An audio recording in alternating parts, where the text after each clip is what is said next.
It's pretty easy. As a man, if you decide to dedicate yourself to the journey of manhood, as I've said just before, where you cultivate the power of fullness, so you are let us say that you start to be in relation with the masculine principle inside of you. So now you start to establish yourself in the masculine energy, the genuine organic masculine energy, right?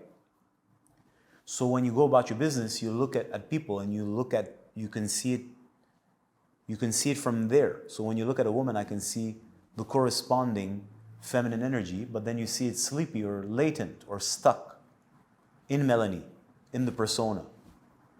It's kept as hostage, dare I say. We could choose another word. It's prisoner. It's caught. Right? But as I said before, it's by design, there's an intelligence to it. But as a man, you can see that the feminine essence is caught in the facade or the persona or the Melanie or the construct. So you ask, how do you see? Well, because I'm in relation with the masculine energy in me, the masculine primal organic energy, so I recognize its counterpart. No? How does a dog know a bitch? Yeah, right, I could slide that in and it works. Because he's a dog, so he understands there's a magnetism towards both one another, right? The masculine energy is magnetized by the feminine energy or the counterpart. The facades are magnetized by one another. As a man, if you've been conditioned to like a fake blonde girl, you've been conditioned for this. Right? So pathways have been generated in your nervous system to arouse you. So when you see the blonde head, you don't even know whose blonde head. You haven't seen the face. You can barely even see. Let's say you're walking by a park, so you don't see nothing about the girl besides the white hair, the blonde hair. You're immediately aroused, and then she turns around and she's like a 70-year-old with a brown face because it's overcooked by tanning. And right, but in your mind you didn't know that because you're aroused by the facade, and that was a construct. But nevertheless, what I'm trying to say is that there's an attraction to it. There's a part in you and there's a counterpart in there. So that's how magnetism is created. So when you as you develop your relationship with the masculine energy, your primal masculine energy in you, well, I don't want to say you're looking for it, but you're receptive to it. You see it. You see it in people, you see it in women, you see it in different how it's situated in a woman, how caught it is, how uncaught it is, what she's doing with it, how she's using it, and so on. So you start to see it. Which doesn't mean now that I don't see the facade.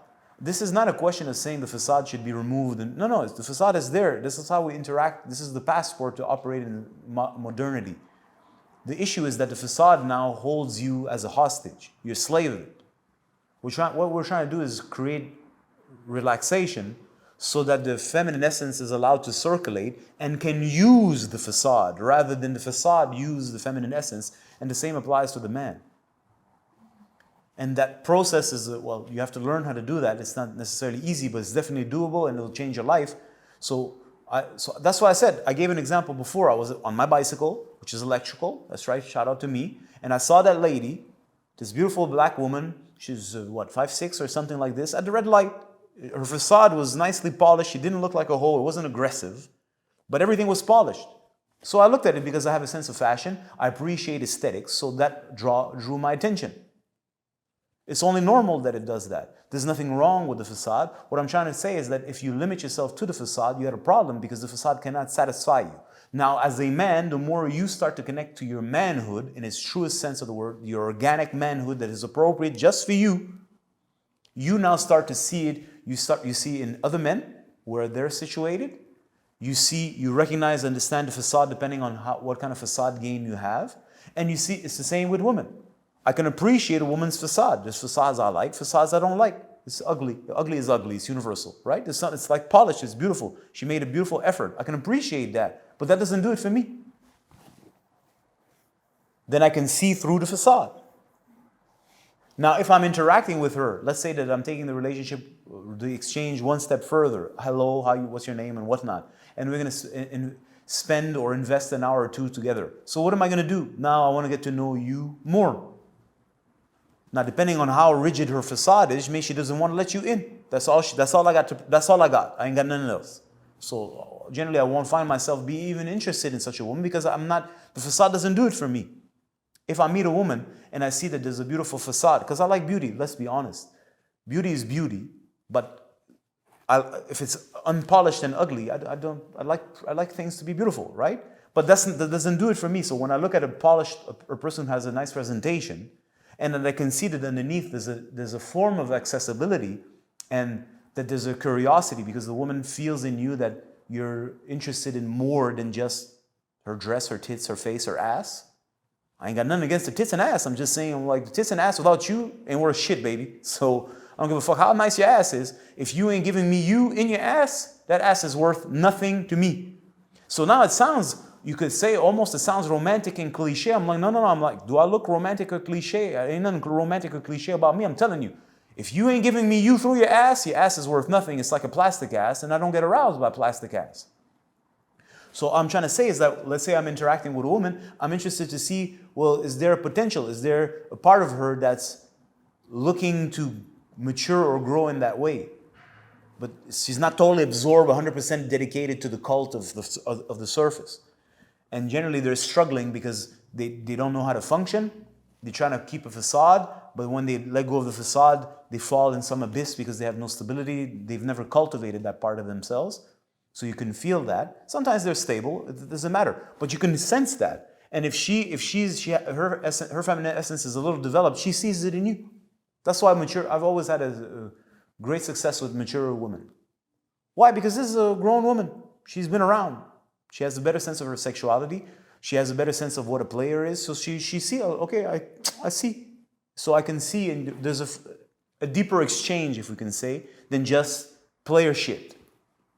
Since I'm a kid, like since I'm 19, I was dating older. Well, when you're 19 and she's 30, 35, she's old, right? But when I look at it now, it's like, oh, they were so young. Anyways. But anyways, the point is I had an interest because that woman has more maturity and knows herself better than a little girl. And there's more texture. All I'm trying to say, so that we can wrap this up before I get lost in nonsense, is that as a man, the more you understand your own sexual power, the more you can see in a woman that sexual potential, and you can participate in awakening it if you choose and you feel that she has an interest for it. And the process by which you will awaken that sexual potential is that you can go and see through the facade. Now you can use this as a seduction tool. I don't recommend that because you're like, now it's a form of imposing. I'm not going to impose. Right? The woman has to want to develop such a relationship with herself, and she must want to develop such a relationship with herself with you as an intermediary. Anyways, I think I made my point.